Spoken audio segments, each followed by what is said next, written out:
О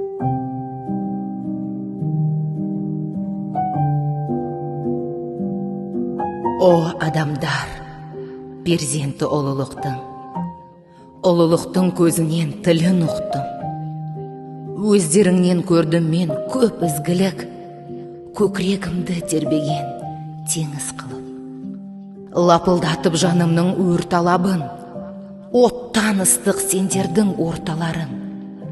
Алыс жүрсем сағынып хат алыстым, жақын жүрсем қасыңнан қатар ұштым. Көкірегімді толтырып ән күйменен, о, аяулы аналар әлдилеген. Аталы сөз аузынан ақтарылар, бабаларым шашында ақ қары бар. Ағаларым арманды алға асырған, інілерім жолымды жалғастырған, әпкелерім жүрекке сезім берген, әкелерім әкемнің көзін көрген.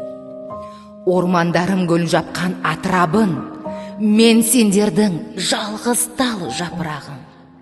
Мен сендердің жалғыз тал қауырсының, көп тағдырдың көтерген ауырсын. Бақыттым боп мәңгілік елестеңдер, адам еткен өздерің емес пеңдер.